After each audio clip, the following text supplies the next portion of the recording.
Welcome back to episode 5 of the Relational Safety Podcast. And trust me, this is an episode that you definitely want to tune into. It's a big one. In the last episode, we talked about how repeated disruptions in relational safety lead to the development of attachment strategies and early maladaptive schemas. Those strategies help the nervous system survive environments that felt unpredictable, critical, inconsistent, or emotionally unavailable. But today, we're going to explore something that confuses a lot of people. If those adaptations were designed for childhood survival, why do they continue to show up in adulthood?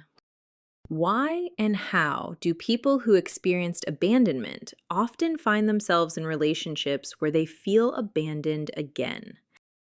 Why do people who experienced emotional deprivation repeatedly end up with emotionally unavailable partners? Why do the same relational patterns seem to replay themselves over and over again? The answer lies in something the brain values more than happiness: familiarity. Remember that the brain is not designed to make you happy. It is designed to keep you alive. And from the brain's perspective, familiarity increases survival probability. If something has happened before and you survived it, your brain treats that pattern as known territory. Known territory feels safer than the unknown, even if that known territory is painful. But now, how exactly does the brain get us to repeat specific patterns? How does our brain know, upon meeting someone, that this particular person is going to end up being emotionally unavailable? Let's break this down. When a child repeatedly experiences relational instability, criticism, neglect, or unpredictability, the nervous system doesn't just form a survival strategy. We go through these experiences, and our brain creates meaning from those particular experiences because we human beings are meaning-making organisms. Now, the meaning that we create from these experiences becomes what we call early maladaptive schemas. Schemas are mental frameworks that help the brain interpret the world quickly. They answer questions like, what should I expect from people? What should I expect from relationships? What should I expect from myself? Once a schema forms, the brain begins filtering new experiences through that framework. This is where something called schema confirmation comes in. Schema confirmation is the brain's tendency to interpret new experiences in ways that reinforce existing beliefs. Now, this is the mind-blowing part. Let's say someone develops an abandonment schema in childhood. The brain now has a template as to how a person should perceive relationships, which would be through a lens of abandonment. Their nervous system expects people to leave. Now imagine their partner takes longer than usual to respond to a message. From the outside, this is a neutral event, but the schema interprets it through the lens of abandonment. The nervous system reacts as if a familiar threat pattern is emerging. The person may become anxious, hypervigilant, or distressed. But it goes even deeper than interpretation. Schemas don't just filter information, they also influence behavior, and there's a reason for that. Someone with an abandonment schema might seek reassurance repeatedly. They might test the relationship. They might become hyper-attuned to signs of distance. Now, let's say that their partner becomes overwhelmed by the reassurance seeking and they decide to end the relationship. What is the person going to think? What is the belief that is going to be reinforced? People leave, or I'm always abandoned. This is one of the reasons trauma can feel so persistent. The brain isn't intentionally recreating pain, it's attempting to navigate the world using the map it built during early development. And that map was designed for survival in a specific relational environment.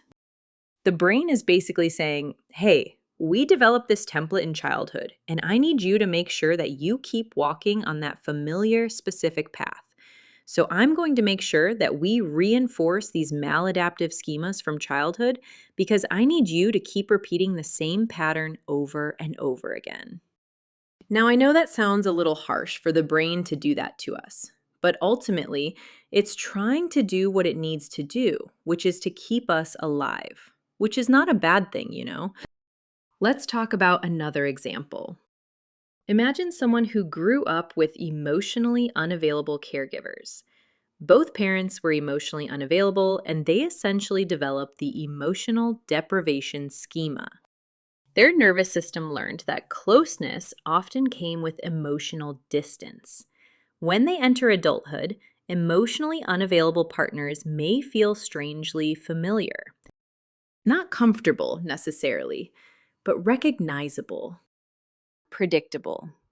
This is why people sometimes say things like, I don't know why I keep attracting the same type of partner. We can see how someone who keeps getting into relationships with emotionally unavailable partners might feel emotionally deprived. And therefore, the emotional deprivation schema is reinforced every time the person finds themselves in a relationship with an emotionally unavailable partner. And therefore, the stronger the belief, the stronger the template. And that is how the brain gets us to keep moving down the path of the familiar.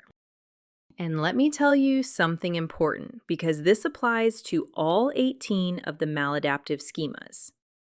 If you take a closer look at your schemas, you will be able to see exactly how those schemas are constantly being reinforced in your life. And I don't mean once in a while. You make decisions based on your schemas on a daily basis. And you find yourself in relationships and situations that are constantly reinforcing your schemas. For example, if you have a distrust schema, you will continuously encounter individuals who are going to reinforce that schema. So you're going to find yourself in relationships or partnerships with people who are going to disappoint you. Why? Because the brain wants to reinforce the belief that you can't trust others, because that's part of the template and that's the path that we need to stick to. Now, here's where safety comes back into the conversation. Schemas persist because the nervous system continues to calculate relational threat using outdated data. The safety system is operating on old information from your childhood experiences, which was created through meaning and repetition. The brain believes it is still navigating the same environment it encountered earlier in life. So it activates the same strategies, the same interpretations, the same defenses. This is one of the reasons relational trauma can be so difficult to shift.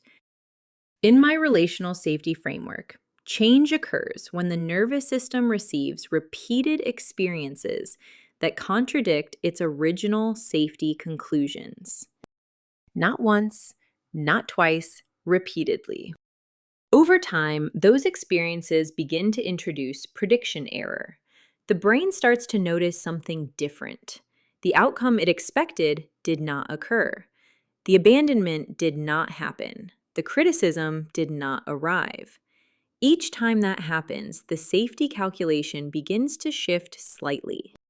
And with enough repetition and a new updated meaning, the nervous system gradually updates its model of what connection means. But this process takes time. Because the brain does not abandon old survival maps easily, those maps once kept you alive. You can see why the brain might be a little bit reluctant to change the very template that has kept you alive for so many years. So, in the next episode, we're going to explore what actually changes the safety calculation, what kinds of relational experiences create prediction error, and why resolving relational trauma requires more than simply understanding the pattern. Because awareness is the beginning of change, but safety is what allows the nervous system to believe that change is possible.